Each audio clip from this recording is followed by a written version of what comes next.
Alhamdulillah wassalatu wassalamu ala Rasulillah Sayyidina Maulana Muhammad ibn Abdullah wa ala alihi wa sahbihi wa man tabi'a hudahu wa wala hawla wala quwwata illa billahil aliyyil azim. Amma ba'd. Mari sebelum kita memulai ta'lim kita sambil menunggu beberapa rekan yang lain, kita membacakan surat Al-Fatihah khususnya buat saudara-saudara kita yang masih sakit dan juga kepada saudara-saudara kita yang terkena korban banjir. Semoga Allah Subhanahu wa taala sehatkan seluruh badan mereka dan dimudahkan segala urusan-urusan yang sedang dihadapinya. Ala hadini wa ala kulli niyatin salihah wa ila hadratin Nabi Mustafa Rasulullah sallallahu alaihi wasallam. Al-Fatihah. A'udzu billahi minasyaitonir rajim. Bismillahirrahmanirrahim. Alhamdulillahi rabbil alamin. Ar-Rahmanir Rahim. Maliki yaumiddin. Iyyaka na'budu wa iyyaka nasta'in. Ihdinas siratal mustaqim. Siratal ladzina an'amta 'alaihim ghairil maghdubi 'alaihim waladdallin. Amin ya rabbal alamin. Selanjutnya kita berdoa mudah-mudahan Allah Subhanahu wa taala tuangkan ilmu yang bermanfaat bagi kita pada kesempatan pagi hari ini, dan anak-anak yang sedang mau menghadapi ujian sebagainya, mudah-mudahan Allah mudahkan. Al-Fatihah. A'udzu billahi minasyaitonir rajim. Bismillahirrahmanirrahim. Alhamdulillahi rabbil alamin arrahmanir rahim maliki yaumiddin. Iyyaka na'budu wa iyyaka nasta'in. Ihdinas siratal mustaqim. Siratal ladzina an'amta 'alaihim ghairil maghdubi 'alaihim waladdallin. Amin ya rabbal alamin. Silakan Ibu Popon memandu untuk dibacakan hikmah keberapa hari ini. Silakan. Ya. Baik, bismillahirrahmanirrahim. Insyaallah hari ini kita memasuki hikmah ke-97 ya. Bismillahirrahmanirrahim. Singkatnya, jalan yang sesungguhnya ialah jika terlipat untukmu jarak-jarak dunia ini, sehingga engkau dapat melihat akhirat itu lebih dekat kepadamu daripada dirimu sendiri. At-Tahayyu, terlipatnya bumi sehingga jarak yang sejauh-jauhnya dapat ditempuh dengan satu langkah sudah sampai. At-Tahayyu juga berarti menghabiskan masa siang malam dengan sembahyang dan puasa semata-mata. Dalam lain keterangan, Ibnu Athaillah berkata, andaikan nur keyakinan itu telah terbit terang dalam hatimu, pasti engkau akan dapat melihat akhirat itu lebih dekat kepadamu daripada engkau akan pergi ke sana. Dan pasti dapat melihat segala keindahan dunia ini diliputi oleh suramnya kerusakan atau kehancuran yang bakal menimpa kepadanya. 100 berapa Ibu? 97, hikmah 97.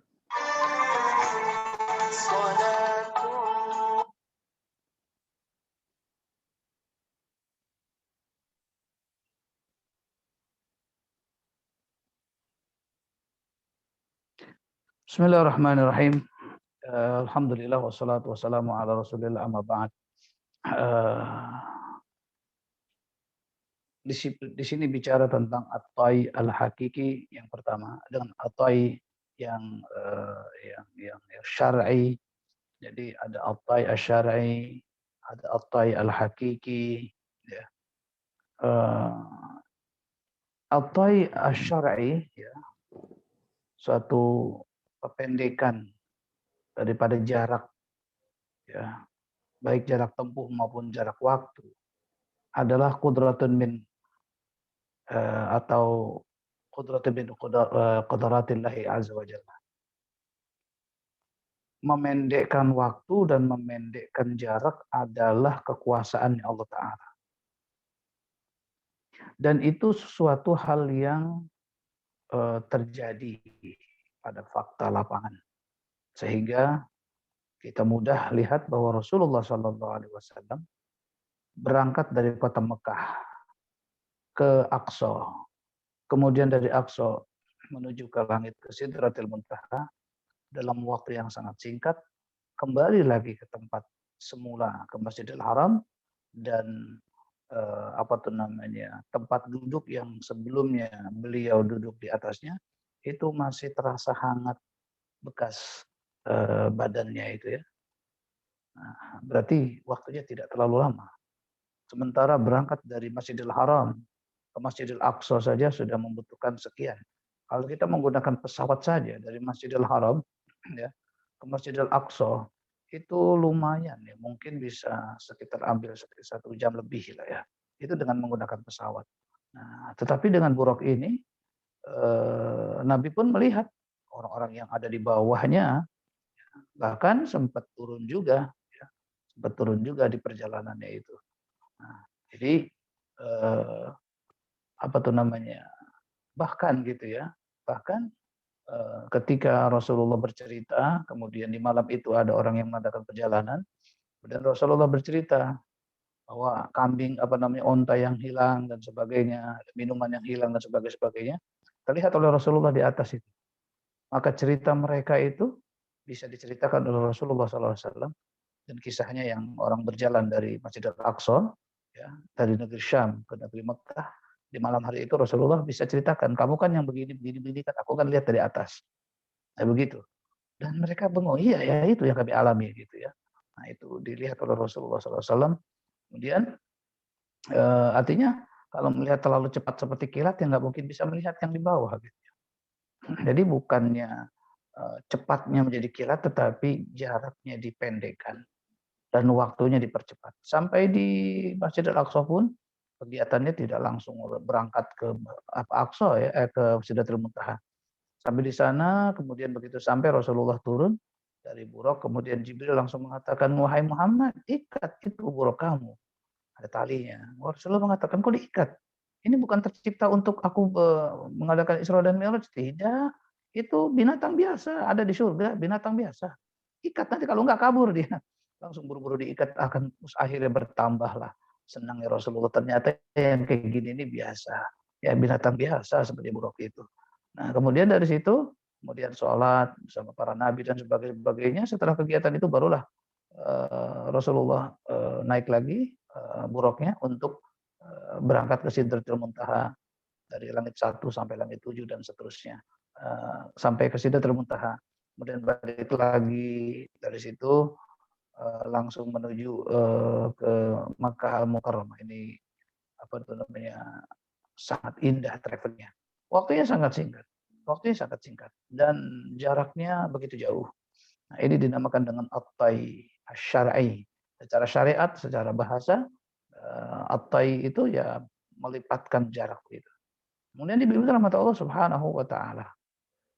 Ya. Di dalam doa ya, itu ada juga Allahumma inna nas'aluka fi safarina hadza al-birra wat taqwa.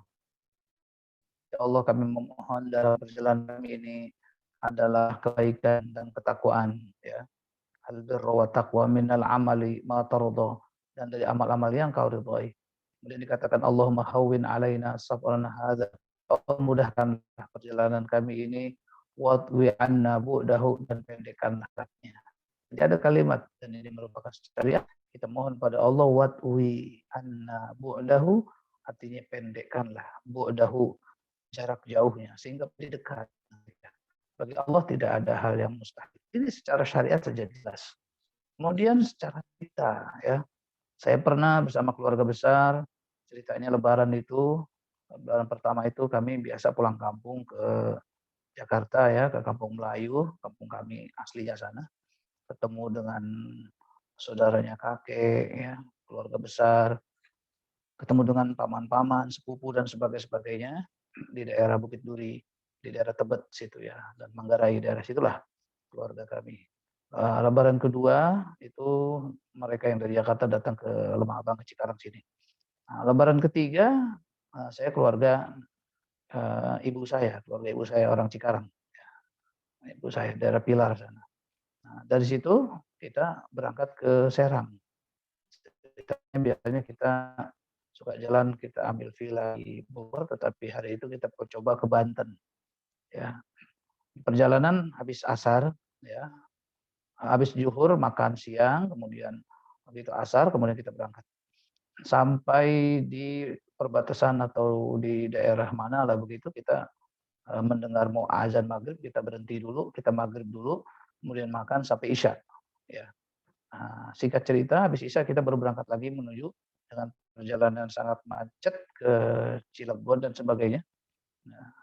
Nah, kemudian belum sampai Pantai Carita, sudah banyak cerita.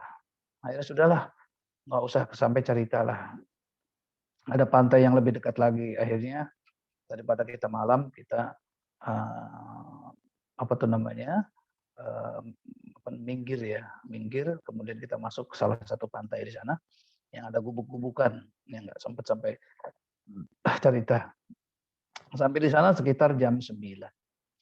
Akhirnya kita buka tikar dan sebagainya. Tiba-tiba setengah 10 ada bapak-bapak. Ya, bapak-bapak nggak jauh dari Jakarta. Kalau kita dari Cikarang, nggak jauh, dia udah nggak dari Jakarta.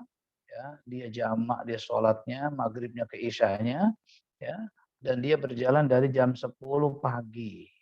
Sampainya di sana jam 10 malam. Padahal kami dari Cikarang berangkat lepas asar. Dan maghrib sampai ke isya, kita nggak ikut jalan. Kita makan dulu sambil nunggu isya baru sholat, setelah isya kita berjalan. Ternyata kita lebih cepat berapa jam daripada dia. Terus kakak-kakak kita yang biasa jalan-jalan itu mengatakan, ya ginilah, kalau kita tua kita berhenti, umumnya kita akan lebih sampai terlebih dahulu dibandingkan dengan orang-orang yang mungkin sholatnya entar atau bahkan mungkin tinggalin sholatnya, mereka memiliki jarak yang lebih jauh. Padahal sama ya, kalau dari apa tuh namanya, dari Jakarta sebenarnya lebih dekat dibandingkan dari Cikarang. Tapi mereka dari pagi, kita dari asar, sampainya duluan kita. Nah, Ibu rahmat Allah Subhanahu wa taala ini tidak masuk akal, tapi ini namanya adalah watbi'an nabudahu. Salah satu doa dari Rasulullah SAW, pendekkanlah jaraknya. Kemudian juga ketika perjalanan kita dalam sebuah perjalanan ketakwaan akan diberikan perpendekan jarak seperti itu. Ya, pengalaman kami dulu waktu SMP, waktu pondok pertama kali mondok ya, di daerah Ponorogo juga namanya Arisalah dahulu ya. Kita itu biasa mengadakan pramuka dari satu kampung ke kampung lain sekitar 4 hari atau 5 hari pramuka. Jadi kampung ini kemudian pindah lagi ke kampung lain, pramukanya seperti itu. Lokasi sudah ditentukan oleh panitia pramuka, kemudian jarak dari satu tempat ke satu tempat lagi ya, dengan menggunakan sepeda motor sekitar 3 jam. Jadi menggunakan sepeda motor itu 3 jam. Maka bergeraklah anak-anak dan diprediksikan sekitar mungkin 4 jam baru sampai, karena anak-anak jalan kaki. Atau bahkan 5 jam gitu ya. Fakta lapangan 2,5 jam sudah sampai anak-anak itu yang jalan kaki. Si panitia bengong aja. Kenapa pakai sepeda motor 3 jam jalan kaki kok 2,5 jam? Itu kalau pakai GPS bingung pula itu ya. Nah, inilah perjalanan yang disertai dengan sebuah ketakwaan, dan perjalanan ini akan dipendekkan jaraknya. Itu namanya al-tay, artinya perpendekan jarak itu. Jadi secara syariat ada. Nah, poin nomor 2, kita baru bicara tentang al-tay al-hakiki. Jadi perpendekan jarak secara hakikatnya. Itu tadi kan perpendekan jarak secara bentuk waktu ya dan tempat gitu ya. Saya nggak tahu kenapa bisa begitu. Tapi itu jelas urusan Allah Subhanahu wa taala. Sebab waktu adalah milik Allah dan jarak juga milik Allah. Nah, sekarang kita masuk lagi ke poin nomor 2, perpendekan jarak yang sebenarnya dan waktu yang sebenarnya adalah ketika orang yang betul-betul konsentrasi, bertakwa dan beribadah. Makin dia bertakwa, makin dia akan masuk ke dalam at-tai tadi. Ya, ada orang yang ibadah banyak gitu ya. Nah, dia sehingga menjadi ahli ibadah banyak itu, maka rasanya cepat sekali. Sekarang kita sudah betul-betul termasuk orang yang sangat merindukan Ramadan. Kita berbicara, ya Allah, jumpakan kami dengan Ramadan, jumpakan kami dengan Ramadan. Begitu masuk Ramadan, kita asyik betul-betul, tarawih kita isi, tadarus kita isi. Rasanya Ramadan itu begitu cepat sekali. Tapi kalau memang Ramadan itu tidak diisi, rasanya lama 1 bulan itu. Nah, begitu. Kalau kita diisi waktu itu dengan kesibukan, maka waktu itu terasa sangat cepat sekali. Ya. Oleh karena ini, wabil khusus kalau orang itu betul-betul beribadah. Nah, bagaimana sebenarnya kok bisa lebih cepat Pak Ustadz? Pada faktanya dan logikanya bagaimana? Waktu bisa cepat, ya khususnya bukan waktu Ramadan. Di sini di apa namanya kitab ini At-Tai Al-Haqiqi adalah orang melihat surga dan neraka itu terasa pendek sekali. Terasa pendek sekali. Jadi orang itu sudah tidak lagi melihat kematian, tetapi hari kiamat pun terasa pendek sekali. Dekat sekali. Allah Subhanahu wa taala mengatakan innahum yarawnahu ba'ida wa narahu qaribah. Ya, Allah mengatakan banyak manusia yang lalai itu melihat kiamat itu lama. Tapi kami melihat sudah sangat dekat sekali. Nah, semacam itu Ibu-ibu dalam Al-Qur'an. Nah, orang-orang yang soleh melihat kiamat itu sudah dekat. Tapi orang yang tidak soleh itu merasa kiamat itu sudah masih jauh ya. Kita ambil logika dulu lah, kita ambil logikanya dulu lah, supaya lebih mudah ya. Anak-anak yang memang senang belajar, anak-anak yang senang belajar, kemudian dia itu sungguh-sungguh dalam belajarnya, ya, baru dapat 2 judul, 3 judul, 4 judul, setelah itu dikatakan sebentar lagi kita akan ujian. Dia persiapan lagi, tiba-tiba ujian datang.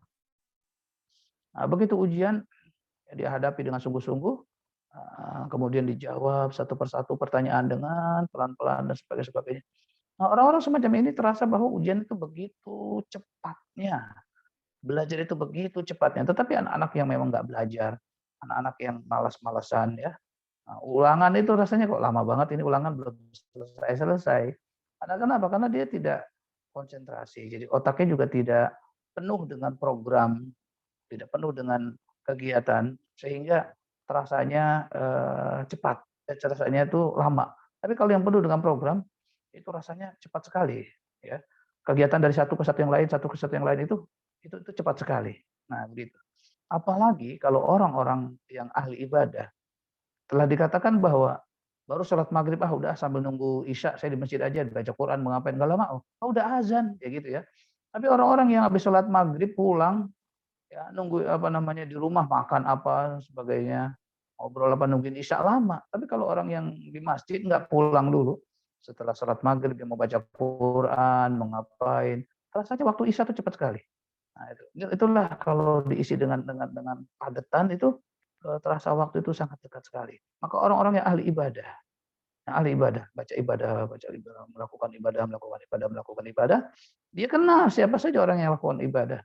Dia hafal muka orang yang suka ibadah itu memang muka konsentrasi ibadah, orang yang memiliki ketenangan dan sebagainya, sampai-sampai dia bisa melihat ini orang ahli surga, ini orang ahli neraka, sampai bisa kelihatan dari mukanya. Jadi dia itu merasa dari situ, waduh, kayaknya ini sudah siap ini semuanya ini. Ya, penduduk nerakanya udah siap. Waktunya sudah tinggal beberapa lagi dan orang kanan kiri sudah banyak yang wafat. Maka orang-orang semacam itu terasa bahwasanya surga neraka itu sangat dekat sekali. Nah, ini dirasakan oleh orang-orang ahli ibadah. Orang-orang yang dekat dengan Allah Subhanahu wa taala melihatnya dekat sekali seperti itu ya. Adapun kematian bukan hanya dekat lagi, kematian itu cuma sekedar transit dan sebagainya. Nah, kiamat itu terasa sudah dekat sekali. Maka orang-orang semacam itu kalau ada yang meninggal dia tidak terlalu sedih. Karena kenapa? Mungkin dia, alhamdulillah dia mungkin udah bagus, sudah soleh, diwafatkan. Sehingga dia bisa buru-buru selamat dan tidak berbuat maksiat setelah itu. Nah, begitu.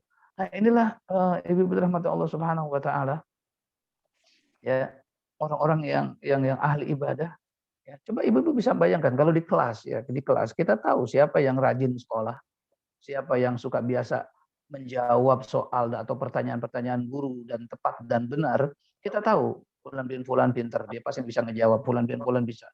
Kalau fulan bin fulan emang nggak bisa dan nggak ada niatan belajar, begitulah perumpamaan orang yang beribadah persisnya seperti orang yang ada di kelas.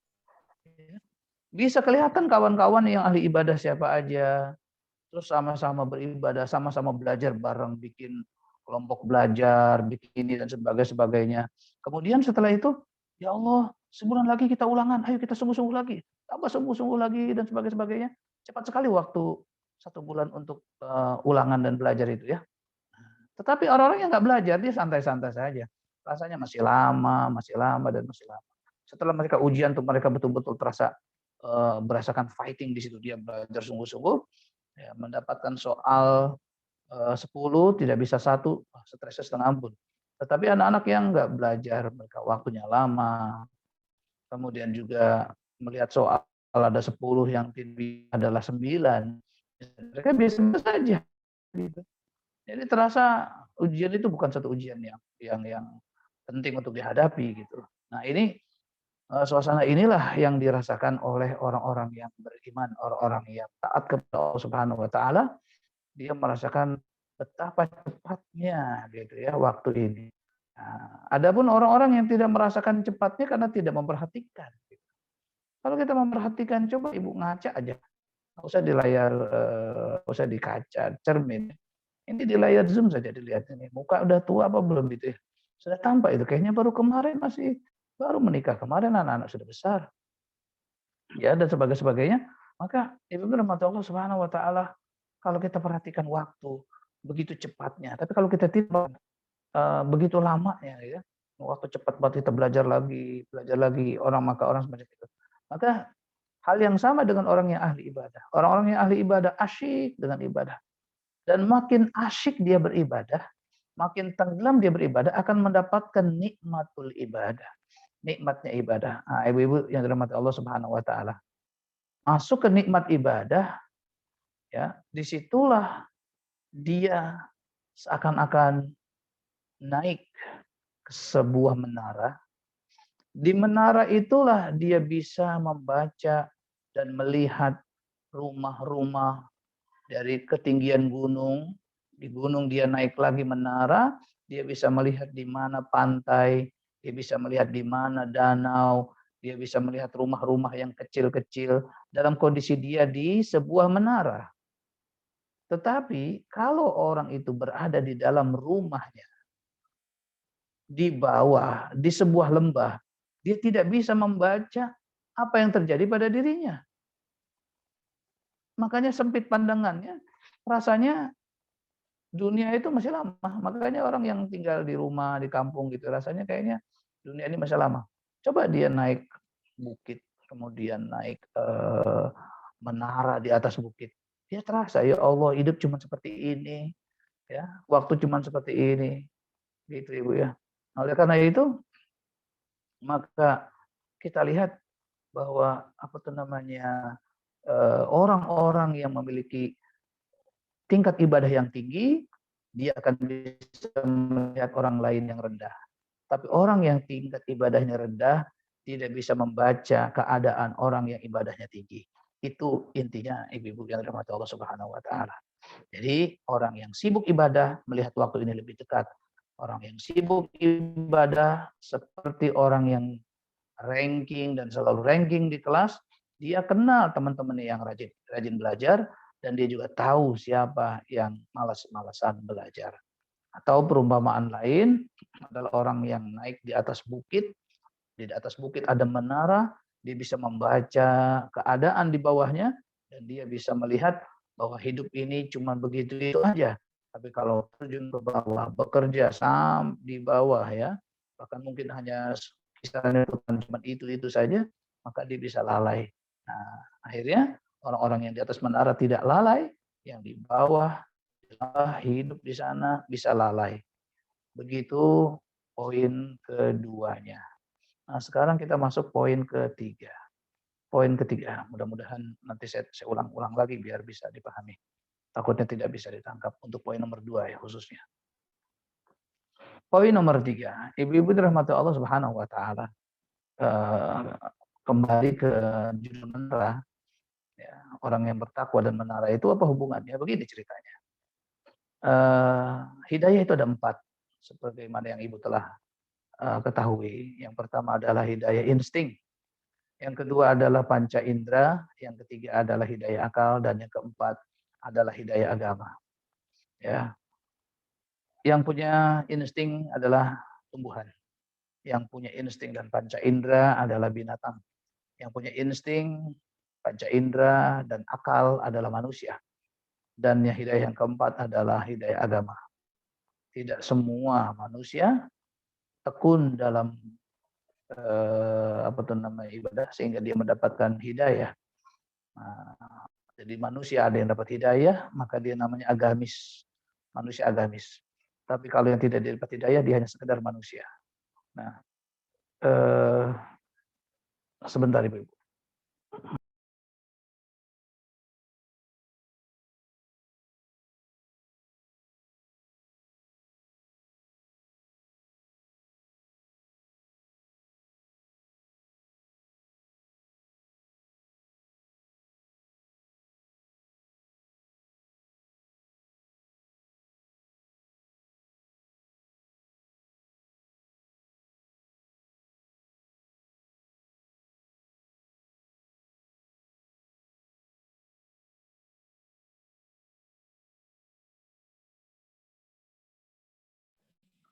Maaf telat ya. Sorry telat. Gimana, banyak orderan Mbak Tati? Enggak, hari ini kan aku nggak bikin. Oh, nggak bikin. Itu cuma kan enggak tiap hari bikin, Pak. Kemarin Senin bikin 100 sus sama 50 kroket itu habis itu tepar. Aku Sabtu mau ya Mbak Tati? Sabtu ya? Hah? Sabtu insya Allah. Minta ya. Sabtu, insya Allah. Besok sih Kamis, misalnya rencana mau bikin besok. Oh ya besok ya buat iya buat buka puasa. Ya, buat buka ya boleh sore ya. Sore. Iya sore. Ada teman yang minta buat buka puasa gitu. Saya kok malah seneng bikinin yang buat buka puasa gitu biar dapat berkahnya lagi. Insya Allah ya. Pahalanya dikit-dikit. Iya. Siapa itu? Ntar aja. Iya tadi. Ntar ya aja mau berapa. Oke sip. Ada sus ada kroket sih. Kroket bikin tapi yang nggak banyak. Mbak Tati itu yang rekaman kemarin ada ya katanya Mbak itu ya? Siapa katanya Mbak Emi? Ada udah. Jadi nanti aku ntar minta emailnya aja yang forward ke email. Ya. Baik.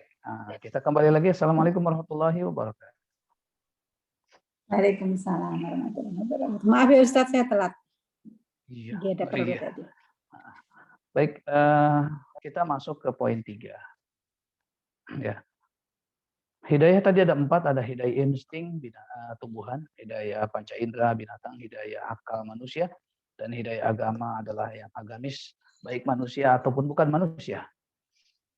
Sebab yang beragama yang tampak jelas ada 2, manusia dan jin. Nah, ibu-ibu rahmat Allah subhanahu wa ta'ala,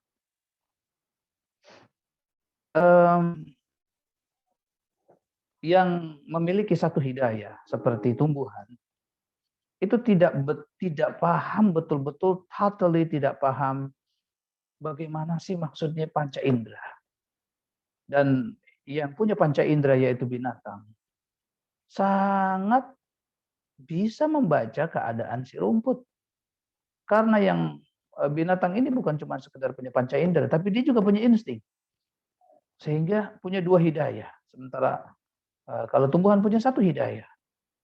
Maka yang punya 2 hidayah itu lebih mulia, lebih bisa mengerti dibandingkan yang hanya punya 1 hidayah saja. Nah, kemudian yang ketiga yaitu manusia bisa menguasai binatang dan bisa ngerti tentang binatang. Sehingga binatang kadang-kadang dijadikan teman, ya. Bahkan ya dijadikan teman, ada juga yang dimakan, ada yang ditunggangi dan sebagainya. Nah, tetapi si binatang ini nggak paham manusia itu bagaimana. Binatang tuh betul-betul tidak paham manusia, tidak paham akal itu gimana, itu nggak paham. Nah, akhirnya sama hal antara makhluk agamis dengan makhluk yang tidak agamis itu jauh berbeda. Perbedaannya adalah sejauh binatang hanya panca indera, manusia punya akal. Sejauh tumbuhan punya insting dan binatang punya panca indera. Oleh karena itu, maka perasaan yang dirasakan oleh orang yang betul-betul cinta kepada Allah, orang yang betul-betul dekat kepada Allah Subhanahu wa taala, ya, itu perasaannya jauh berbeda dengan manusia yang jauh dari Allah. Akhirnya kita lihat bahwa manusia sendiri dibagi menjadi 3. Ada orang fasik, ahli maksiat, ada orang abror, ahli ibadah, dan ada orang yang namanya kekasih Allah. Nah, nggak usah jauh-jauh, hidayah yang didapatkan oleh abror itu berbeda dengan hidayah yang didapatkan oleh orang-orang muqarrabin. Dan orang yang tidak dapat hidayah tidak paham betul-betul terhadap apa yang terjadi bagi orang-orang yang abror. Maka orang-orang yang nggak ibadah itu bingung, itu orang bisa ibadah begitu, itu ngapa dia ya, kenapa dia ya, gitu. Dia nggak ngerti dan nggak pernah ngerti. Supaya ngerti gimana? Masuk jadi orang abror, ahli ibadah. Begitu ahli ibadah, oh ternyata nikmatnya tahajud, nikmatnya baca Quran, nikmatnya ini, nikmatnya itu, dan sebagainya, sebagainya. Ya. Ternyata merasakan betul-betul nikmat ibadah itu. Hati tenang, jiwa tenang, dan sebagainya, dan sebagainya. Nah, ibu-ibu rahmat Allah Subhanahu wa taala, apalagi orang-orang muqarrabin. Orang-orang muqarrabin itu betul-betul cinta kepada yang sangat cinta kepadanya. Maka dia sangat merasakan kasih sayangnya Allah, merasakan kasih sayangnya Rasulullah, dan dia bisa merasakan betapa butuhnya dan rendahnya para wali di hadapan Allah. Maka seakan-akan orang-orang, ini kalimat ini yang agak susah, kecuali memang mudah-mudahan kita masuk ke dalam muqarrabin. Orang-orang muqarrabin terasa yang betul-betul ada dan betul-betul tinggi hanya itu Allah, Rasul, dan para kekasihnya. Nah, kenapa? Karena 3 ini ada cinta. 3 ini ada rasa kasih sayang, rasa butuh kepada Allah Subhanahu wa taala. Orang-orang yang ahli ibadah betul-betul seperti seakan-akan memiliki keluarga besar, yaitu keluarga yang dicintai dan yang mencintai. Ya. Manusia hamba Allah yang dicintai, manusia hamba Allah yang mencintai Allah Subhanahu wa taala ada di hatinya. Nah, begitulah Ibu. Bayangkan saja kalau Ibu masuk ke satu komunitas, di mana di komunitas itu mereka sudah solid, sudah saling care, sudah saling peduli dan saling sayang. Ibu masuk ke situ, Ibu menjadi orang asing. Ya. Ibu nggak bisa merasakan pedulinya mereka, tapi Ibu cuma sebagai orang asing. Walaupun itu dulunya adalah teman Ibu. Sebaliknya yang sama, ketika Ibu sudah akrab dengan keluarga, ada teman datang, dulu pernah akrab, waktu SD misalnya, masuk di keluarga Ibu, dia jadi orang asing. Dia jadi orang asing. Nah, kenapa? Karena di dalam keluarga ada namanya kasih sayang. Ada namanya kasih sayang. Maka di dalam keluarga itu ternyata kelihatannya ya cuma ada 3 itu orang ya. Ada ayah, ada ibu, ada anak. Ya. Dan anak-anak itu merasakan dunia ini cuma bertiga. Dirinya dengan saudara-saudaranya, kemudian ada ayahnya, ada ibunya. Ya. Dia berjumpa dengan kawan dan sebagainya, tetap tidak dianggap apa namanya orang yang punya cinta. Dia seakan-akan yang sayang sama dia cuman keluarga besarnya saja gitu loh. Nah, itulah perasaan seperti itu. Nah, orang-orang yang merasakan kasih sayangnya Allah, maka meluaslah hatinya bahwa Allah lah yang memberi ini, yang memberi itu, yang memiliki langit, yang memiliki bumi, yang memiliki surga, yang memiliki neraka. Nah, kalau kita sudah masuk ke big picture-nya dalam kehidupan ini begini loh gitu ya. Tidak ada orang baik, ada orang buruk. Nanti disiapkan neraka dan ada surga. Kita makhluk yang beragama dan itu adalah Allah, Tuhan kita. Nah, akhirnya punya muraqabah, betul-betul merasa dilihat oleh Allah, dan dia merasa dilihat oleh Allah, dan dia merasa melihat Allah. Makanya ihsan itu anta'budallaha ka'annaka tarah. Ya, engkau menyembah Allah seakan-akan engkau melihat. Artinya, seakan engkau melihat karena engkau beribadah gitu. Jadi, seakan-akan melihat, kalau kita nggak ibadah nggak akan bisa merasakan seakan-akan engkau melihat. Nah, orang-orang yang seakan-akan melihat Allah, kemudian melihat aktivitas Allah, dengan kepemilikan Allah, melihat langit milik Allah, melihat bumi milik Allah, Lihat Allah kasih sayangnya, kita sayang betul sama Allah, nikmat yang ada. Manusia hilang itu. Manusia hilang. Yang ada cuman terlihat adalah Rasulullah yang sangat sayang sama Allahnya, para wali-wali Allah yang sangat sayang pada Allahnya dan disayang oleh Allah Subhanahu wa taala. Yang lain hanya makhluk Allah saja. Bagaikan kita melihat binatang. Kita melihat binatang makhluk Allah, melihat tumbuhan makhluk Allah. Hanya melihat itu. Jadi tidak melihat, kita tidak menganggap bahwa binatang itu ada ya, seperti itu ya. Sama seperti orang manusia ya berada di rumah, ditelepon, Assalamualaikum contohnya, Bu Ambar gimana, sehat? Gitu ya. Terus setelah itu Bu Ambar membuka matanya ya. Setelah gitu, Bu Ambar di rumah sama siapa? Nah, gitu. Kata Bu Ambar, sendiri saya gitu. Padahal di situ ada kucing, ada ember, ada apa. Dan itu semua tidak dianggap sama Bu Ambar. Kucing tidak dianggap. Bu Ambar nyaliroh gitu ya. Ya nyaliroh gitu. Sendiri DWN kalau bahasa ininya kerennya. Ya. Sendiri. Padahal di situ ada kucing, tidak dianggap. Mungkin di situ ada cicak, tidak dianggap. Kenapa? Padahal itu makhluk hidup juga. Karena tidak dianggap. Karena tidak dianggap itu enggak ada. Maka orang-orang yang melihat kehidupan ini dengan cinta Allah, maka yang ada adalah Allah mencintai hambanya dan hambanya yang mencintai Allah. Selesai. Langit yang taat pada Allah tidak dianggap. Itu hanya makhluk saja.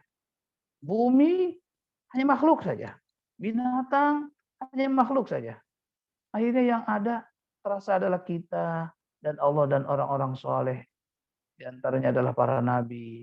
Kita melihat kesolehan para nabi, dekatnya cintanya kepada Allah, maka muncullah yang ada cuma 3 orang atau 2 orang lah ya. Nabi, para nabi, orang soleh, dan Khalik Allah Subhanahu wa taala.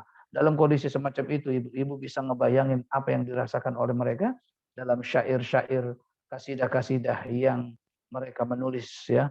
Mereka menulis mengagungkan Allah, mereka mengagungkan Allah, mengagungkan Allah. Mereka melihat langit, bumi, waktu dan sebagainya hanya milik-Mu ya Allah. Dalam doa pagi dan sore saja, misalnya kita bisa melihat ya seperti asbahna wa asbahal mulku lillah. Ya Allah, aku berada di pagi hari. Aku berada di pagi hari. Berarti merasa aku itu ada. Ya asbahna wa asbahal mulku lillah. Coba lihat tuh kerajaan Allah tuh semuanya ada di pagi hari. Ini enggak dilihat. Enggak dianggap. Yang dianggap hanya Allah kita. Ya, ketika kita beramal soleh itu yang dianggap adalah kita, Allah. Kemudian ada teman-teman yang sangat bertakwa, ya Allah, engkaulah adalah saudara kita. Nah, semacam itu. Maka muncullah ibu-ibu, ya, ini di kalangan orang-orang ranking lah mungkin ya. Itu merasa ada nabi yang sangat mencintai Allah dan sebagainya. Itu jumpanya itu senang sekali. Seperti betul-betul saudara. Jadi terasanya di dunia ini hanya dirinya, saudaranya, dan Allah. Maka seakan-akan kembali lagi seperti semula bahwa manusia adalah keluarga besar. Tapi dalam kesolehan. Karena sebelum adanya agama, seluruh makhluk ini keluarga besar. Dan semuanya sedang taat dan tunduk kepada Allah Subhanahu wa taala. Maka kembali lagi taat kepada Allah Subhanahu wa taala. Adapun orang-orang yang bermaksiat, orang-orang yang tidak taat pada Allah Subhanahu wa taala, ya, itu seakan-akan tidak ada karena dia tidak pernah merasakan adanya Allah Subhanahu wa taala. Nah, dalam kondisi semacam ini, Masya Allah ibu-ibu, sudah tidak bicara lagi tentang waktu karena waktu hanya bagian daripada ciptaan Allah. Saya ulangi lagi, dalam kondisi mencintai Allah dan dicintai oleh Allah, maka kondisi situ adalah sedang asyik-asyikan meminta harapannya, meminta ridhonya, meminta cintanya, kemudian banyak hajat-hajat pada Allah. Nah, orang semacam itu ngelihat langit itu hanya makhluk. Melihat bumi hanya makhluk. Maka melihat surga hanya makhluk. Melihat neraka hanya makhluk. Orang kalau sudah seperti ini, sudah merasakan dekat dengan Allah, maka program adalah program. tapi asli daripada kehidupan ini adalah kasih sayang Allah dan yang dicurahkan kepada hambanya dan kasih sayang seorang hamba kepada Allahnya. Selesai. Begitu ibu-ibu dan Allah Subhanahu wa taala. Oke, kita untuk poin nomor 3 ini kita ambil gambaran yang mudah ya. Kita ambil gambaran yang mudah. Seorang wanita sedang mencintai laki-laki atau sebaliknya. Ketika sedang cinta dan cintanya itu ternyata dijawab bahwa yang dicintai ternyata juga mencintai. Kemudian dia SMS dijawab, saling sayang dan sayang. Dia lupa, udah dia bawa motor, dia nggak berasa di atas motor. Dia tidur, yang ada di otaknya hanya kekasihnya. Dia makan, terbayang betapa indahnya kekasihnya yang sangat mencintai dia. Nah, orang yang kalau lagi kasmaran, lagi cinta, itu seakan-akan yang ada di dirinya itu cuma dia dengan kekasihnya. Itu perumpamaan. Sehingga ada pepatah mengatakan love is blind. Orang yang cinta itu buta sama yang lain semua. Gitu ya. Kayaknya yang ada cuma berdua, yang lain ngontrak. Jadi ini berdua dong kayaknya. Di dunia ini nggak ada kecuali berdua. Itulah kalimat cinta. Maka orang-orang saleh, orang-orang muqarrabin yang sangat mencintai dan dicintai oleh Allah Subhanahu wa taala. Radhiyallahu anhum wa radu anhu. Ya. Mereka itu hidup ini merasakan cintanya Allah dan dia juga sangat cinta kepada Allah Subhanahu wa taala, ya. Maka orang yang sedang kasmaran itu lupa tentang langit, itu hanya makhluk. Tentang bumi hanya makhluk. Tentang kematian hanya makhluk. Ya. Karena kenapa? Justru dengan kematian itu dia akan bisa berjumpa dengan Allah Subhanahu wa taala. Tanpa kematian tidak akan bisa jumpa dan melihat Allah secara langsung. Maka orang-orang yang betul-betul sayang sama Allahnya, kematian bukanlah sesuatu yang mengerikan. Kematian adalah keindahan. Karena dia akan berjumpa dengan Allah Subhanahu wa taala. Itulah perasaan-perasaan kekasih Allah. Jika Rasulullah Shallallahu alaihi wasallam ya, Rasulullah Shallallahu alaihi wasallam bersabda, ketika malaikat maut datang, kemudian dalam kitab Rahiqul Maktum dijelaskan, ya, malaikat itu mengatakan Allah memberikan tawaran dua, wahai Nabi Allah Muhammad. Pertama, sesuai dengan jadwal hari ini engkau diwafatkan. Yang kedua adalah kau boleh memilih nomor 2. Aku tidak cabut nyawamu kecuali bersama-sama dengan hari kiamat nanti. Seperti itu kan, ada beberapa nabi yang belum dicabut nyawanya ya. Nabi Khidir, Nabi Idris, itu belum dicabut nyawanya itu. Nah gitu. Maka malaikat maut mengatakan demikian. Apakah kami siapkan untuk tidak wafat dan sebagainya? Ya. Apa jawaban Rasulullah SAW pada waktu itu? Beliau mengatakan, jumpakan aku dengan kekasih yang maha tinggi. Kalimatnya jumpakan aku, wahai malaikat, dengan kekasih yang maha tinggi, yang maha agung. Aku sudah betul-betul kangen dengannya. Jadi udah tidak ada bicara maut, tidak ada bicara surga, tidak bicara neraka, tidak bicara langit, tidak bicara bumi. Yang ada adalah kekasih antara kita dan Allah Subhanahu wa taala. Orang yang sudah merasakan seperti ini, kiamat itu sesuatu hal yang dirindukan untuk bisa berjumpa dengan Allah Subhanahu wa taala. Dan Allah merasakan itu. Sehingga Allah mengatakan di dalam Al-Qur'an banyak sekali, "Wa may yurid liqa Allah fa inna ajalallahi la'at." Siapa orang yang betul-betul ingin berjumpa denganku, maka kematian itu akan datang. Ajal akan datang. Waktunya akan datang. Sabarlah. Kayak gitu ya. Di lain lagi, wa may yurid liqa Allah falyamal 'amalan shalihan wa la yusyrik bi ibadati rabbih ahada.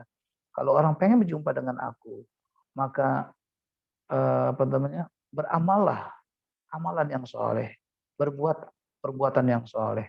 Artinya mandi dulu dari dosa-dosa, bersihkan dirimu dari dosa. Ya, wala yusyrik bi ibadati rabbih ahada. Dan jangan pernah menyekutukan aku, maka kau bisa berjumpa denganku. Waduh, ibadahnya mensucikan diri, ingin berjumpa dengan Allah. Akhirnya begitu meninggal tersenyum. Kenapa? Akan berjumpa dengan Allah Subhanahu wa taala. Bukan cuma dibicarakan ditampakkan surga, tetapi di surga itu akan berjumpa dengan Allah Subhanahu wa taala. Akhirnya begitulah sebuah target dari orang yang bertakwa. Sebagaimana Rasulullah alaihi wasallam mengatakan, "Innakum satarawna rabbakum karu'yatikum al-hilal." Ya. Dalam surah riwayat dikatakan engkau bisa lihat Tuhanmu nanti di surga itu seperti kau melihat bulan purnama yang bulan purnama yang lagi bulat bener-bener gitu ya. Lagi bulan purnama lah itu ya. Pas lagi purnamanya Anda melihat seperti itulah. Nah, begitu. Nah, itulah kerinduan orang-orang muqarrabin. Nah, orang-orang semacam ini, orang-orang rindu itu pengen banget kapan ketemu. Makin lama dihitung hari, cepat sedikit lagi akan datang, sedikit lagi akan datang, begitu. Nah, berbeda dengan orang yang lupa diri. Siapa dirinya, siapa Allah. Orang yang lupa diri semacam ini, waduh, rasanya kiamat itu nggak jadi. Dan orang semacam itu, kematian itu dia takut. Nah, begitu. Maka ini kelihatannya memang aneh. Ya, karena kenapa? Karena persepsi kekasih memang berbeda dengan persepsi orang abror. Dan persepsi orang abror jauh berbeda dengan persepsinya orang-orang apa tuh namanya fasikin, orang-orang yang fasik itu beda sekali gitu. Nah, maka orang-orang fasik melihat kiamat jauh. Orang abror merasa ibadahku masih sedikit, dosaku masih banyak. Tapi orang-orang muqarrabin bisa melihat cinta kasih Allah dan dia betul-betul apa tuh namanya mencintai Allah, ridho terhadap hukumnya dan dia ingin selalu berjumpa dengan Allah Ta'ala. Untuk persepsinya berbeda. Kalau kita bicara masalah waktu dalam 3 kelompok manusia, fasik, abror, dan muqarrabin, maka kita akan dapati bahwa orang-orang muqarrabin betul-betul merasa waktu itu sangat dekat sekali. Surga neraka itu sudah sangat dekat sekali. Karena hari kiamat bagi setiap manusia itu berbeda-beda. Hari kiamat adalah hari kematian. Ya, ada orang yang sudah wafat kemarin. Berarti kiamatnya kemarin. Karena nunggu kiamat yang masuk surga di surga nanti ya di dalam alam barzah ada surga alam barzah, ada siksa juga, siksa alam barzah. Maka kiamatnya orang itu ya kematian. Maka orang-orang soleh melihat kematian itu wah sangat dekat sekali, sangat dekat sekali, nah, gitu ya. Nah, tapi kalau orang-orang yang lupa diri, yang nggak ibadah, nggak sholat sebagainya, lupa diri dia semacam itu kayaknya kiamat kayak nggak jadi, masih jauh sekali begitu. Nah ini perasaan didekatkannya jarak dan perasaan didekatnya waktu itu di dalam perasaan itu itulah Syekh Ahmad bin Athaillah menyatakan itulah at-tai al-hakiki. Jadi kalau kita dipendekkan jarak perjalanan kita merupakan suatu kenikmatan, tapi itu bukan apa-apa dibandingkan nikmatnya, asyiknya beribadah, dekatnya kepada Allah dan merasakan dekatnya untuk berjumpa, menatap zat Allah Subhanahu wa taala di surga nanti, semacam itu loh ya. Jadi melihat surga dan neraka itu bagi orang-orang yang muqarrabin sudah bisa melihat, waduh nauzubillah jangan kasih anu ya gitu. Karena itu ibu-ibu mohon maaf ada kalanya kalau kita berjumpa dengan orang-orang soleh, itu orang soleh itu sudah suka bisa baca itu. Gitu datang, assalamualaikum Pak Wali, Wali gitu ya, atau Pak Kiai lah. Assalamualaikum Pak Kiai, masya Allah, masya Allah, masya Allah. Kenapa Pak Kiai? Udah sekarang kamu mandi, wudhu, sholat taubat. Kenapa Pak Kiai? Sudah cepat, jangan banyak ngomong. Itu Pak Kiai aja bisa melihat, ya Allah, orang dosanya banyak amat. Ketahuan ini dia orangnya suka ngebohong, suka ini.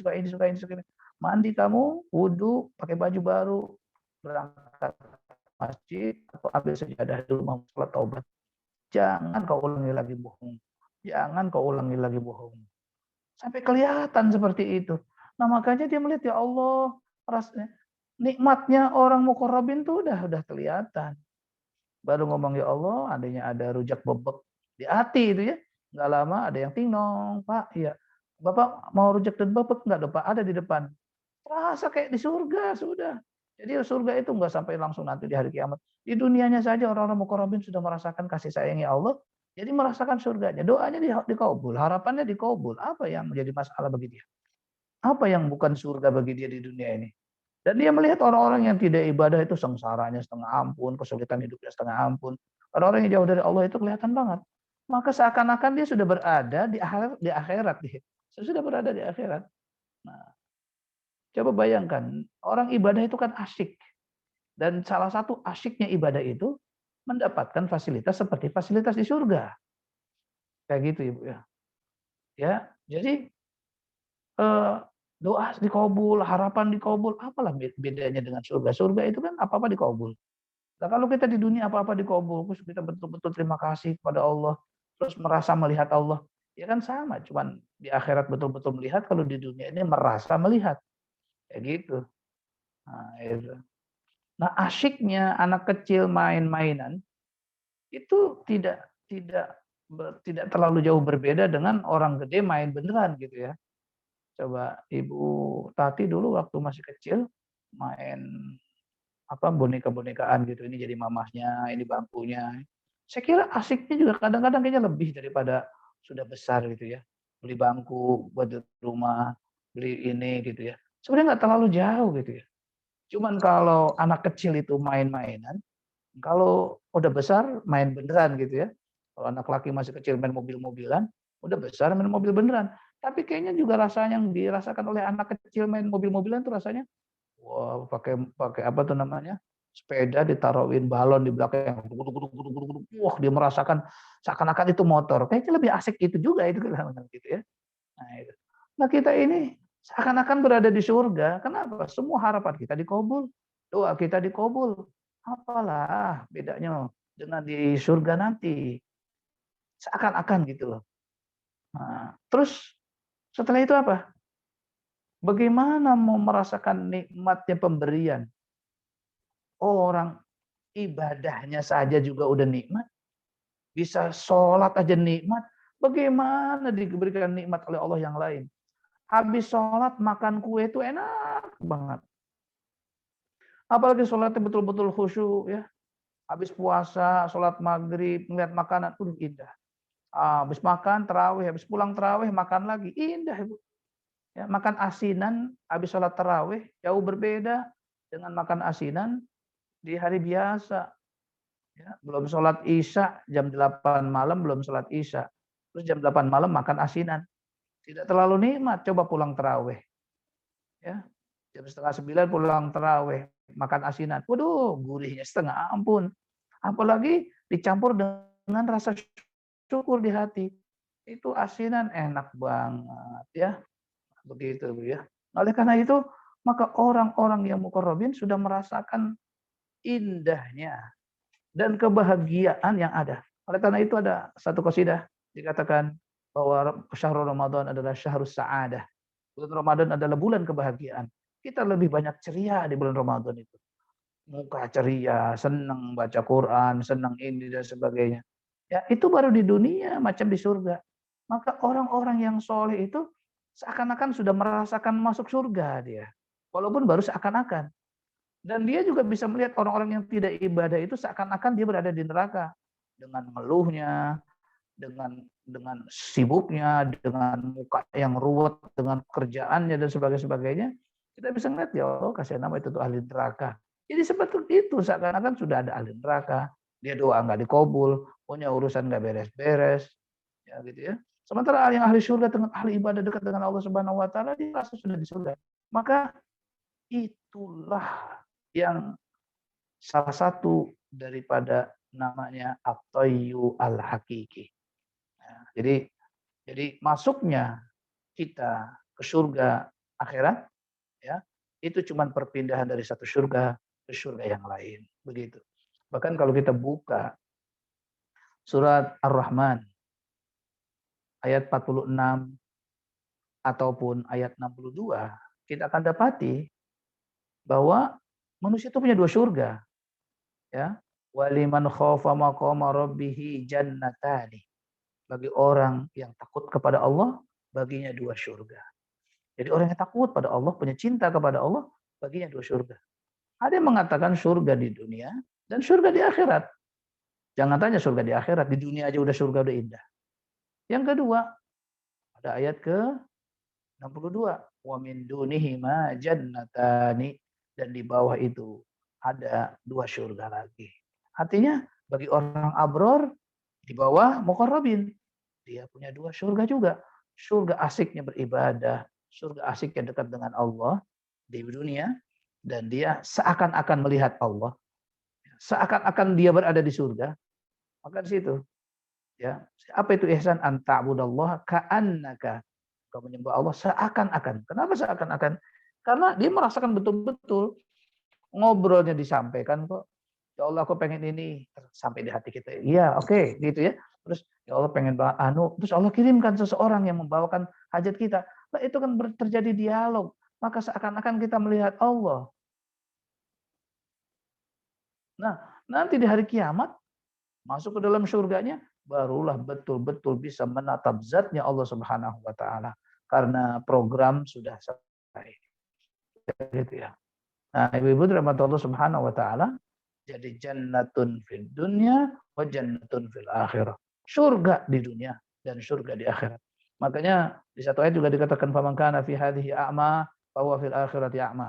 Siapa orang yang di dunia hatinya buta, maka di hari kiamat matanya buta. Jadi yang di sini buta, di sana buta. Yang di sini surga, di sana surga. Yang di sini neraka, di sana pun neraka. Begitulah ibu-ibu dan rahmat Allah Subhanahu wa taala. Maka orang-orang yang sudah merasakan surga di dunia ini, saking asiknya dekat dengan Allah Subhanahu wa taala, bukan saking memiliki banyaknya dunia, dia punya mobil mewah, punya rumah mewah, dia tidak merasakan saadah, kebahagiaan. Dia cuma punya kesenangan. Jauh berbeda antara bahagia dengan senang. Nah, begitulah ceritanya. Maka orang-orang yang merasakan betul-betul sangat sayang Allah pada kita dan terasa betul harapan dan doa kita selalu dikabul, maka kita merasa juga dipantau terus sama Allah, ya. Maka orang-orang tersebut sudah merasakan surga sebelum surga.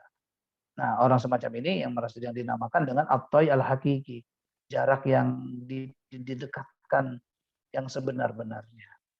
Ya gitu ya. Jadi surga di dunia aja dengan dekat dengan Allah itu udah indah banget ya. Belum lagi nanti di akhirat. Di dunia aja indah banget kalau sudah dekat dengan Allah Subhanahu wa taala. Dan sengsara banget. Neraka di dunia itu sengsara banget walaupun tidak sesengsara di hari kiamat nanti. Orang-orang fasik mereka mendapatkan kesengsaraan. Surat Sajadah ayat 20. Wala nudhiqannahum minal azabil adna dunal azabil akbari la'allahum yarji'un. Akan kami timpakan azab di dunia sebelum azab di akhirat. Jadi ada azab di dunia. Nah, jadi ada azab di dunia, azab di akhirat. Ada surga di dunia, surga di akhirat. Kalau surga dunia, surga akhirat, Ar-Rahman 46. Kalau neraka di dunia, neraka di akhirat, yaitu surat Sajadah ayat 20 atau 21 kayaknya. Nah, gitulah Bu ya. Nah, ini orang yang sudah merasakan di dunia betul-betul rasa damai, senang, surga, dan mereka di akhirat nanti surga, karena seakan-akan itu kayak udah sampai, dan itulah yang seakan-akan, kalimat seakan-akan itulah yang dirasakan dengan pendeknya waktu. Nah, itu yang ingin disampaikan oleh Syekh Ahmad bin Athaillah wallahu a'lam. Syekh Ahmad bin Athaillah ingin menyampaikan kepada kita, mari tingkatkan ketakwaan kita sampai kepada derajat muqarrabin, karena di derajat muqarrabin kita telah surga sebelum surga. Kalau sudah merasakan surga sebelum surga, rasanya itu kiamat sangat dekat sekali. Karena kita sudah surga sebelum surga. Nah, gitu ya. Anak-anak ya, ujian matematika bisa. Nggak pakai diher. Diulangi lagi bisa. Diulangi lagi, tryout ketiga bisa. Nilai tryout 1 60, tryout 2 75, tryout 3 90, tryout 4 100, tryout 5 100, tryout 6 100. Itu selalu 100 100 100 100. Dia itu seakan-akan kayak udah lulus. Padahal belum lulus karena dia merasa sudah terbayanglah pelajaran itu. Nah, jadi dia seakan-akan sudah lulus. Nah, ibu-ibu, kalimat seakan-akan itu itu juga keindahannya tidak kalah dengan kelulusan itu begitu. Nah, inilah rasanya. Bagaimana ujiannya? Gitu. Gampang gitu, ujian kayak gini. Jadi dia udah nggak mikirin ujian. Nilai 100 lagi, 100 lagi, 100. Waspada, besok ujian matematika. Iya. Begitu ngeliat soalnya, kayak gini. Saya juga bisa bikin soal kayak gini. Udah. Maka orang-orang yang seperti itu tuh luar biasa. Dia sudah surga sebelum surga. Dan orang-orang yang kagak ngerti pelajaran, ya, itu adalah orang yang neraka sebelum neraka. Begitu masuk ujian, tambah nggak bisa lagi, tambah neraka lagi. Ya. Sebelum ujian kagak ngerti, masuk ujian tambah nggak ngerti itu soal. Nauzubillah. Itu adalah hal yang neraka sebelum neraka. Begitulah ibu-ibu yang dirahmati Allah Subhanahu wa taala, poin ketiga. Kita ulangi lagi. Poin pertama, secara bahasa at-tay adalah disingkatkan waktu atau jarak tempuh, ya. Secara syariat itu ada, yaitu waktu Isra dan Mi'rajnya Rasulullah SAW. Ya. Kemudian doa, Allahumma hawwin safarana hadza. Ya Allah, permudahkanlah perjalanan kami, watwi 'anna bu'dahu, dan pendekkanlah jarak jauhnya sehingga terasanya pendek sekali. Ya. Dan bahkan kependekannya itu bisa dilihat oleh jam tangan kita, ya. Ya, melalui jam tangan kita kelihatan. Ya, kok bisa sampai ya sekian jam? Padahal harusnya belum sampai, kayak gitu ya. Kadang-kadang mobilnya juga pelan tapi kok cepat sampai gitu. Nah, itulah namanya at-tayyu asy-syar'i. Ya, dipendekkan jarak. Nah, jadi itu doa pun boleh, bahkan itu disyariatkan untuk minta agar jarak itu disingkatkan. Nah, fakta lapangan, orang yang perjalanannya dalam ketakwaan akan dimudahkan dan dipendekkan jaraknya. Tapi orang-orang yang tidak dalam ketakwaan, pemendekan jarak itu tidak terjadi, gitu ya. Kemudian kalaulah secara syar'i, secara syariat, bahwa at-toy itu artinya pemendekan itu baru dirasa dengan orang yang taat, maka poin kedua, orang-orang taat bagaikan berada di atas menara, di atas bukit yang melihat orang-orang di bawahnya. Dia bisa melihat apa yang dilaksanakan, apa yang dilakukan. Ya. Keseharian orang yang ada di bawahnya dia lihat, oh besok dia belanja ke pasar lagi, besok lagi dia belanja ke pasar lagi, besok ke pasar lagi. Nah, orang yang di atas bisa ngelihat. Ini mau 10 tahun dia pasti ke pasar lagi. Nih. Kegiatannya begitu. Akhirnya dia melihat, ya Allah, di jarak kok deket banget gitu ya. Nah, itulah perumpamaan orang soleh berada di atas. Tetapi orang-orang yang tidak soleh, mereka bagaikan berada di bawah. Dia belanja ada masalahnya, duitnya kurang, ininya kurang, belanjaannya, makanannya mungkin terlalu asin, atau makanannya terlalu hambar dan sebagainya, masalah-masalah yang membuat mereka terpuruk di situ sebenarnya itu ya. Tapi dia tidak bisa melihat orang yang di atas, ya, bahwa jarak itu sangat sangat dekat sekali, sangat dekat sekali ya. Ya, orang-orang yang duduk bermuhasabah, dia berpikir tiap hari itu yang dilakukan oleh kita tuh cuma ini gitu ya. Atau dinamakan dengan berhenti sejenak. Ya, Sayyid Qutb mengatakan berhenti sejenak, stop for the moment to rethink, untuk berpikir kembali tentang aktivitas kita. Karena kenapa? Karena kebanyakan orang-orang yang lalai adalah orang-orang yang tergilas oleh rutinitas. Tetapi orang-orang yang bermuhasabah, dia melihat rutinitas bagaikan garis di sebuah tabel ya. Dia melihat ada garis tabel, ya cuma ini gini, besok begini lagi, terus ngapain hidup? Nah, seperti itu. Yang bermuhasabah bisa itu. Tapi kalau orang-orang yang tidak bermuhasabah, dia berada dalam rutinitas, dia lupa diri. Gitu. Nah, jadi orang-orang itu dikatakan Sayyid Qutb berhenti sejenak untuk tidak mengikuti kebiasaan, berhenti sejenak. Kemudian berpikirlah apa saja yang kamu lakukan. Nah, kemudian tenanglah, buatlah seakan-akan kamu belum pernah kenal bumi. Belum pernah kenal bumi, belum pernah kenal isi bumi. Pejamkan mata, setelah itu buka mata. Sambil membayangkan bahwa Allah memberi kamu bumi dan isinya. Setelah kita lihat, ya Allah, Allah ngasih rumah. Lihat lagi, ngasih itu pasangan hidup. Ada anak, ada ini. Maka kita akan melihat bahwa kita berada dalam sebuah pesta. Nah, pesta itu kan surga. Ya. Maka orang-orang yang selalu bersyukur kepada Allah, kemudian dia beribadah kepada Allah Subhanahu wa taala, dia melihat dunia ini sudah surga. Tetapi orang-orang yang digilas dan tergilas oleh rutinitas, dia itu tidak merasakan surganya ini. Maka sebenarnya adalah orang-orang yang ingat itu mereka berada di dalam surga. Tapi orang yang lalai mereka berada di dalam gilasan rutinitas. Mereka lalai lupa sehingga mereka tidak merasakan cinta kasih Allah.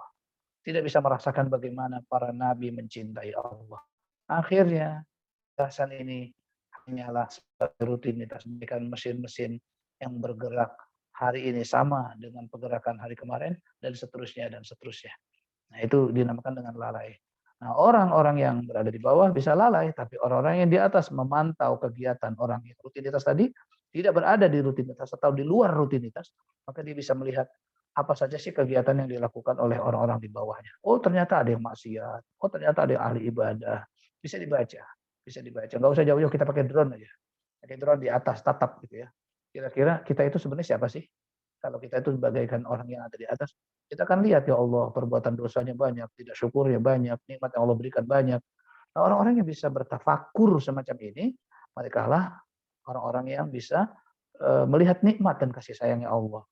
Akhirnya dia bisa melihat Allah, bisa melihat dirinya dengan nikmat yang Allah berikan. Akhirnya tenggelam dalam cinta. Begitulah ibu-ibu perumpamaan poin nomor 2. Jadi nomor 1, kita kembali lagi dalam syariat pun ternyata kalau dekat dengan syariat atau asyari, dipendekkan waktu secara syariat itu pun ada, baru terjadi. Nah, nomor 2, ya, poin nomor 2 itu bahwa ketika orang muqarrabin bisa melihat pendeknya waktu, ya, tapi bukan begitu ya. Orang yang naik bukit, yang keluar dari rutinitas, dia bisa melihat tertipunya orang yang berada di rutinitas. Tetapi orang yang berada di rutinitas tidak pernah bisa melihat orang yang di luar rutinitas, yang membaca dirinya. Maka perlu muhasabah untuk poin nomor 2. Poin nomor 3, kita kenal bahwa hidayah ada 4, maka orang yang berada dalam kondisi muqarrabin bisa membaca abror, sehingga tahu kesalahan abror. Tapi abror tidak bisa melihat nikmatnya muqarrabin, sehingga dia merasa belum bisa seperti muqarrabin. Orang-orang abror bisa melihat orang fasik dengan kekurangannya. Tapi orang-orang fasik tidak bisa melihat bagaimana nikmatnya dekat dengan Allah, abror.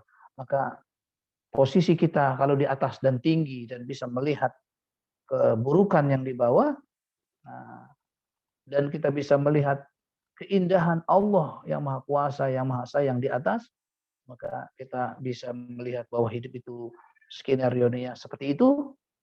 Bisa kebayang bagaimana yang di bawah, bagaimana yang di atas, bagaimana dirinya, maka terasa hidup ini sangat singkat sekali. Begitu Ibu ya. Bahkan orang yang tenggelam dalam cinta, yang ada di otaknya adalah yang dicintai dan mencintai. Maka dia hanya seakan-akan berdua. Atau orang mengatakan seakan-akan Allah tuh punya dia doang gitu ya. Jadi kadang-kadang manja sama Allah, ya Allah minta anu tadi dikasih, ya Allah minta anu dikasih. Jadi seakan-akan Allah tuh cuma Tuhan dia gitu. Nah, ini yang dirasakan orang-orang yang dekat dengan Allah, hidup ini seakan-akan cuma berdua. Nah, perasaan hidup ini hanya berdua. Perasaan dipantau oleh Allah itu adalah perasaan yang muqarrabun, dan orang muqarrabun tidak pernah melihat hari kiamat itu jauh. Karena dia sudah berada dalam surganya dunia. Hatinya tenang, doanya dikabul oleh Allah Subhanahu wa taala. Dan dia bisa melihat neraka. Bagaimana penduduk-penduduk neraka gitu. Nah, sinyal ini Ibu bisa buka surat Al-A'raf. Di dalam surat Al-A'raf, ahli surga bisa ngobrol dengan ahli neraka. Ahli surga yang bertanya, wahai ahli neraka, kami telah mendapatkan apa yang telah dijanjikan Allah pada kami. Apakah kalian seperti itu? Maka orang-orang neraka mengatakan, ya kami mendapatkan seperti apa yang kami tahu. Jadi orang surga itu bisa menoleh.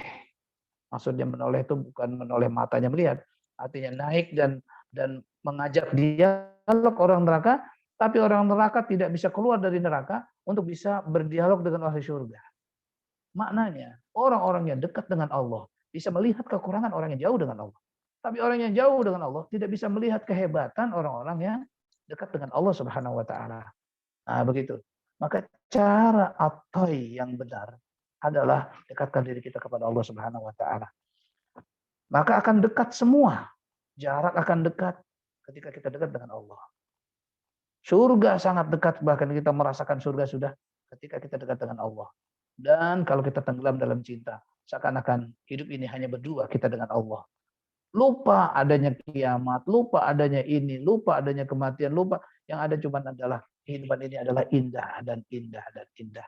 Itu yang ingin disampaikan oleh Syekh Ahmad bin Athaillah yang dinamakan dengan At-Tayyu Al-Hakiki. Ya, sebab kenapa kok bicara At-Tayyu Al-Hakiki? Karena banyak orang terbuai dengan At-Tayyu yang biasa. Oh, kemarin saya Masya Allah biasanya menempuh jarak 5 jam, kita nggak tahu kenapa. Padahal kecepatan kita pendek gitu ya. Tapi sampai dalam sana hitungan 3 jam loh gitu. Dipanggil sini sini sini sini sini. Kenapa? Kau jangan bangga dengan At-Tayy Asy-Syar'i. Coba banggakan dengan At-Tayy Al-Hakiki. Bahwa surga neraka itu sudah dekat sekali. Bagaimana rasanya? Berarti Anda tenggelam dalam rutinitas. Duduk sejenak, tafakur, muhasabah, ya. Kemudian setelah muhasabah, lihat kebaikan Allah, terus cintai. Begitu sampai kau cintai, kau akan merasakan At-Tayyu Al-Hakiki.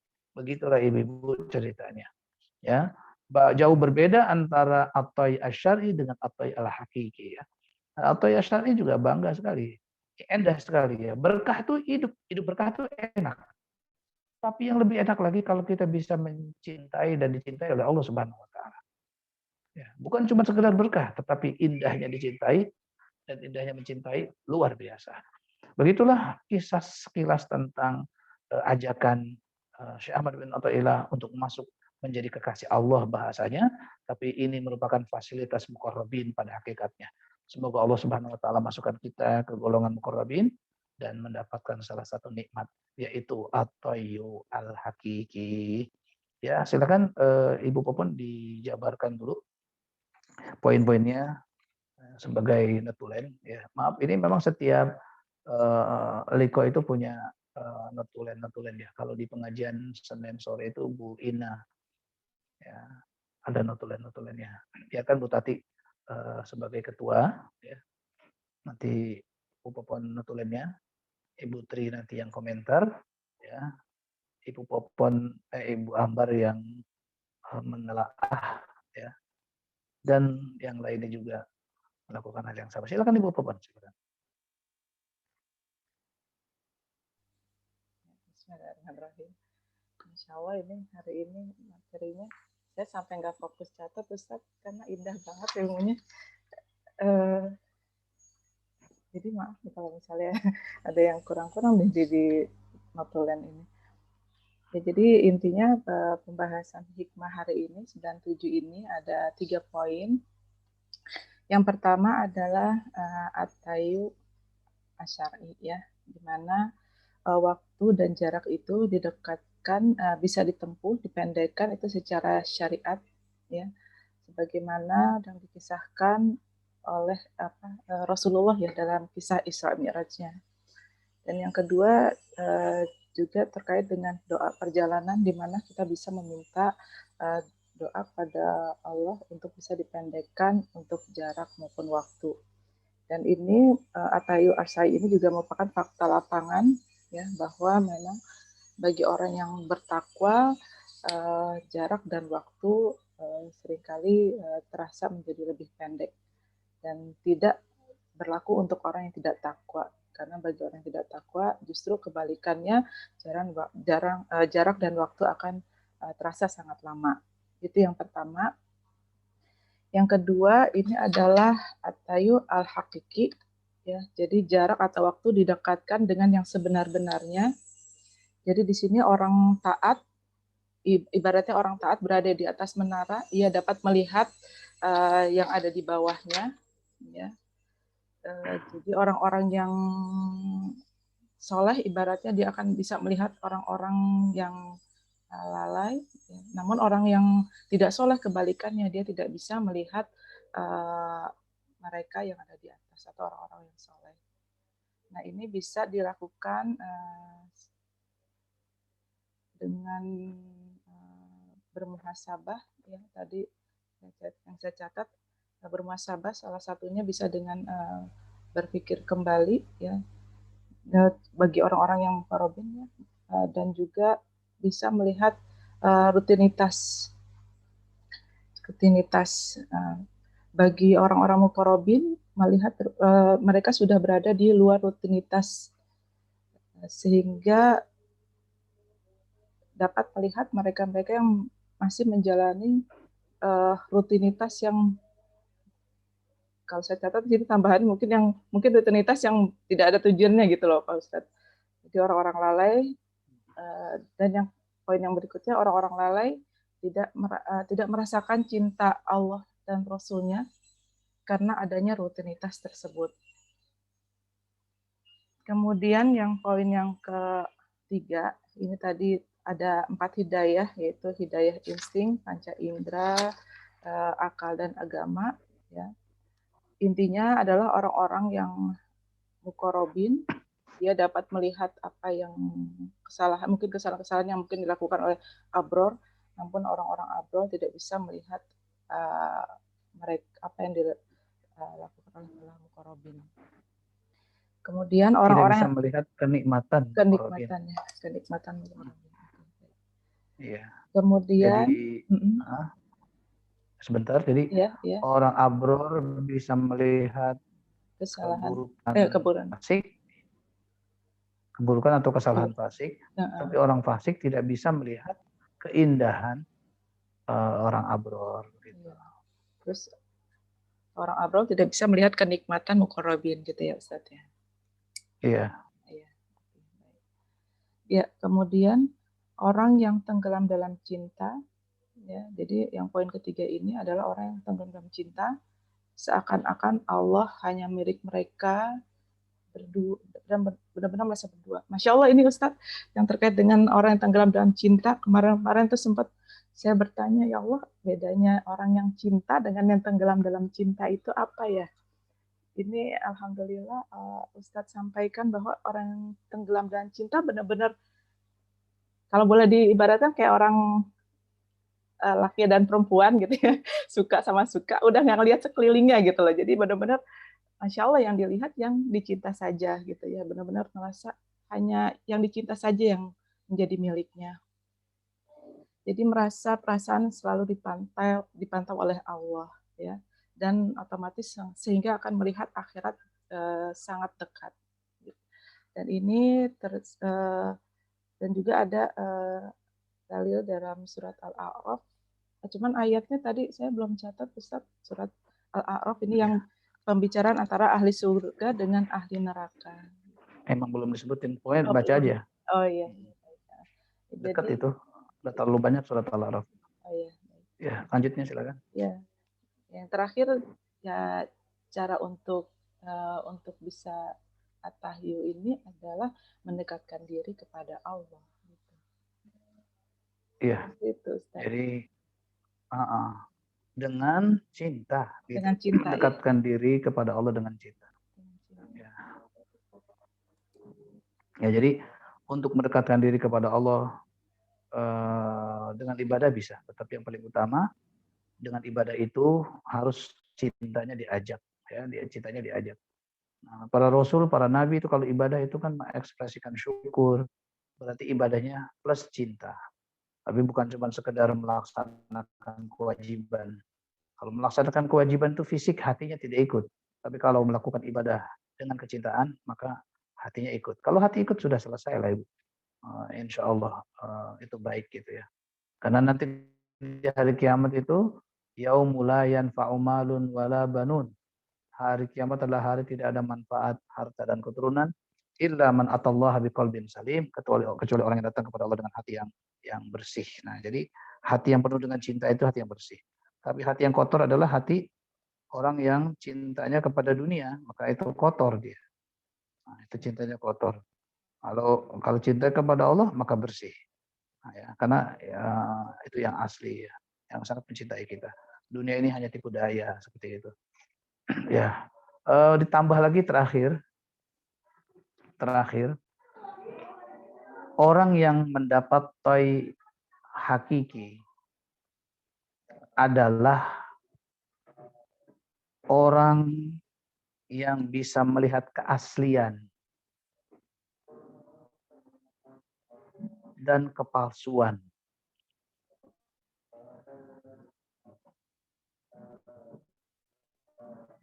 Yang asli hanyalah cinta Allah dan hambanya.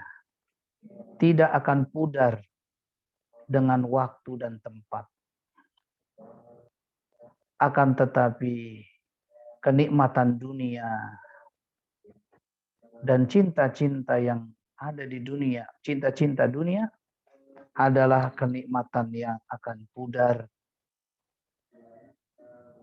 Ya, akan pudar. Jadi At-Tay al-Hakiki bisa melihat mana yang lebih baik dan maksudnya gitu ya, mana yang tidak pudar. Atau bahasa lain, orang At-Tay Hakiki adalah jarak tempuh yang yang sebenar-benarnya, yang pendek adalah seseorang bisa melihat kepalsuan cinta dunia dan kebenaran juga kebaikan cinta Allah Subhanahu wa taala. Kebenaran dan kebaikan. Benar cinta Allah itu. Baik cinta Allah itu. Nah, itu ya. Sehingga orang itu tidak terkena dunia, tidak cinta dunia itu. Orang kayak gini tuh nggak ada cinta dunia. Kalau udah nggak cinta dunia, jadi bentuk itu tuh dunia itu kan namanya orang love is blind ya. Dia udah buta gitu ya.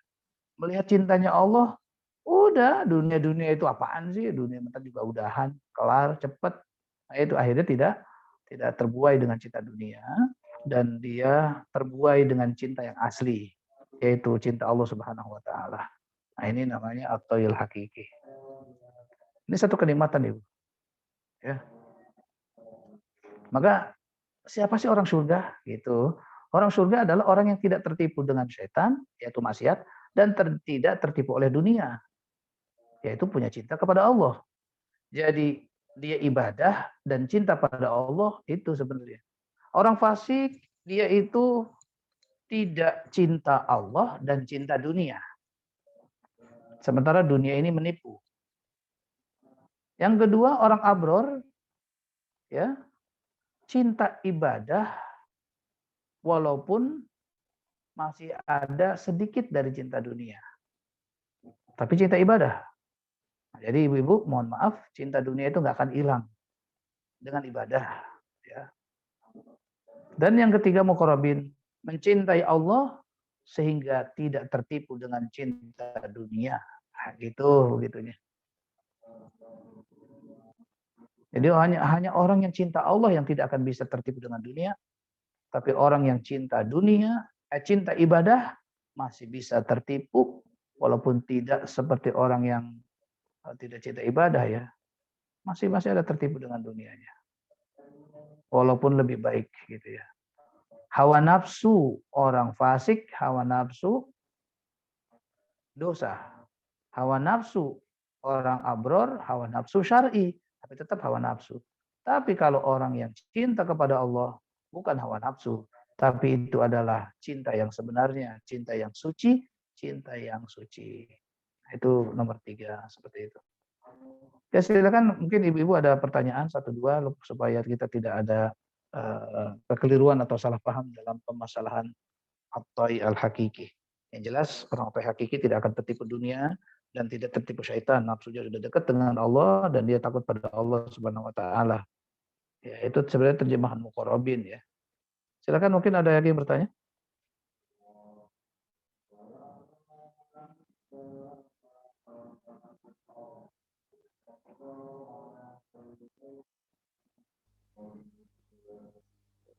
Ya Ustadz, maaf, mau tanya tadi Ustadz sempat bahas mengenai perasaan-perasaan kita itu ketika waktu cepat berlalu. Taruhlah misalnya seperti tadi waktu sholat gitu ya, habis duhur misalnya, tiba-tiba ya Allah, Masya Allah ini udah asar lagi gitu loh. Waktu serasa cepat berlalu gitu loh. Nah, kita udah bahas ini, itu tadi merupakan bagian dari at-tahayyul al-hakiki. Berarti kalau kita memiliki rasa seperti itu rasa-rasa yang baikkah gitu ya, atau kebalikannya? Karena saya pernah punya perasaan kayak gitu, terus ada teman yang betul nggak boleh seperti itu gitu loh. Kenapa ya? Saya jadi bertanya-tanya gitu loh. Saya merasa Itu jawabannya ada di perbedaannya dua. Apakah saking cepat dalam kondisi lalai atau apakah saking cepat dalam kondisi ingat? Itu yang bedakan. Kalau dalam kondisi lalai, sibuk dengan kerjaan, udah asar lagi. Berarti dalam kondisi lalai mungkin. Tapi kalau dalam kondisi alhamdulillah udah asar yang ditunggu-tunggu. Nah, itu namanya kondisi dzakir. Dzakir itu yang selalu ingat. Jadi patokannya itu lalai sama tidak lalai gitu. Nah, gitu. Jadi kalau yang nggak boleh begitu tuh, sampai tengah asar lagi. Itu kenapa teman ada yang bilang begitu, sebab banyak orang kalau ngomong kayak gitu tuh benci dengan kedatangan asar. Saya yakin Bu Popo tidak ke sana kayak gitu. Ya, baru tadi sholat dari masjid, baru ngerjain 2-3 soal, udah asar lagi aja, bayang lagi dong itu. Jadi itu artinya kayak nggak suka dengan sholat itu. Makanya orang ngomong nggak boleh ngomong kayak gitu.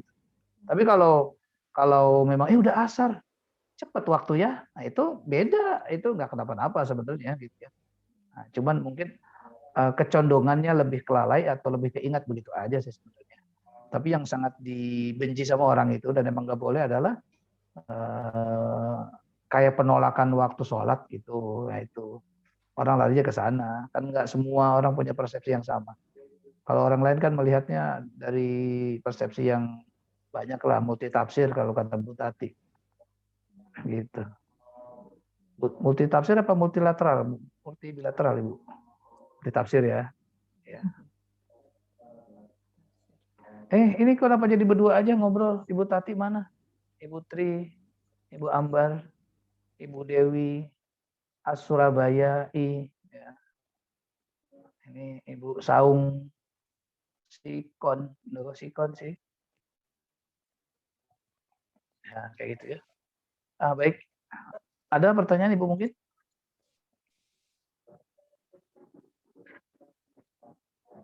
Ya.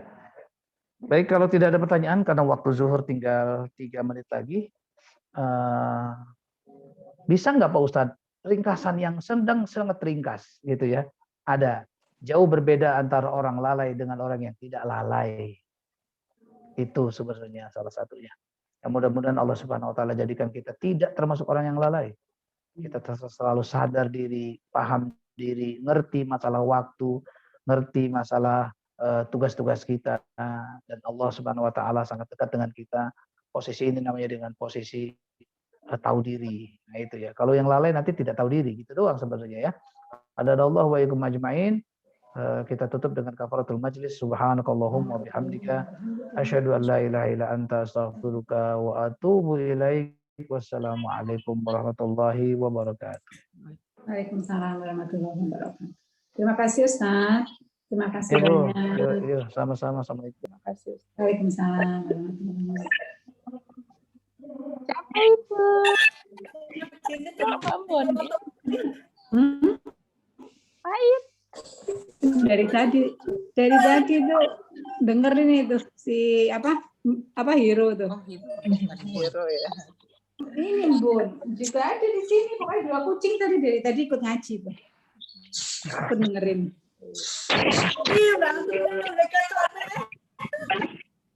Hah?